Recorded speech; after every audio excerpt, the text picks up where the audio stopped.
ఈరోజు జోగులాంబ అమ్మవారి యొక్క దర్శనం కోసం వచ్చిన తర్వాత అమ్మవారి యొక్క ఆశీర్వాదం తీసుకోవడానికి శక్తిపీఠం ఏకైక శక్తిపీఠం తెలంగాణలో, అదేవిధంగా అలంపూరు క్షేత్రం దక్షిణ కాశీగా పిలువబడ్డటువంటి క్షేత్రంలో మరి అమ్మవారి ఆశీర్వాదం, ఆ యొక్క బాలబ్రహ్మేశ్వరుని యొక్క ఆశీర్వాదం తీసుకొని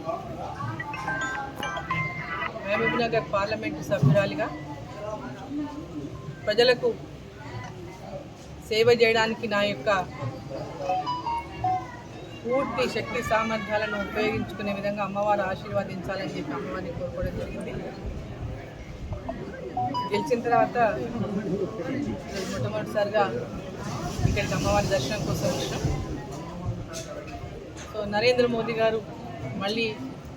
ప్రధానమంత్రి కావాలని, ఇక్కడ నుంచి పార్లమెంటులో నన్ను గెలిపించాలని అమ్మవారిని ఒక రోజు కోరిక కోరుకున్నాం. ఈరోజు అమ్మవారు జోగులాంబ తల్లి ఆ కోరికను నెరవేర్చి ఈ ప్రాంతం యొక్క పాలమూరు జిల్లా ప్రజల యొక్క సమస్యలు కానీ అభివృద్ధి పైన కానీ, జిల్లా అభివృద్ధి కోసం, జిల్లా సమస్యల కోసం పార్లమెంటులో నా యొక్క వాణి వినిపించేటటువంటి అవకాశం కల్పించినటువంటి అమ్మ జోగులాంబ తల్లికి, నరేంద్ర మోదీ గారిని మళ్ళీ మూడవసారి ప్రధానమంత్రిగా ఈరోజు అమ్మవారి యొక్క ఆశీర్వాదంతో ఈ దేశ ప్రజలకు, ఈ దేశానికి,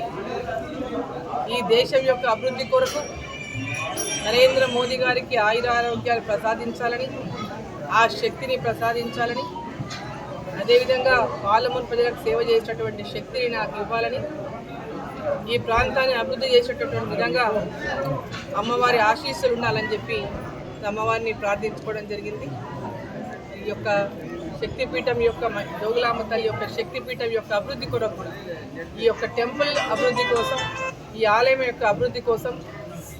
ఈ ప్రాంతంలో ఉన్నటువంటి చిన్న చిన్న సమస్యలు ఏమైనా ఉన్నప్పటికీ వాటిని పరిష్కరించి ఈ ప్రాంతాన్ని, ఎందుకంటే ఎక్కడెక్కడి నుంచో భక్తులు, లక్షలాదిగా భక్తులు ఈ యొక్క అమ్మవారి ఆలయానికి వస్తుంటారు. ఇక్కడ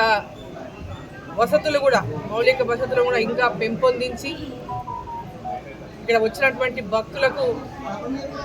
అన్ని వసతులు కల్పించే విధంగా, అదేవిధంగా ఇక్కడ ఈ యొక్క దేవాలయం యొక్క అభివృద్ధి కొరకు కూడా నా శాయశక్తిలా కృషి చేస్తానని చెప్పి ఈ సందర్భంగా తెలియజేసుకుంటూ అమ్మవారిని కూడా ఆ శక్తి ప్రసాదించాలని చెప్పి కోరుకుంటాను.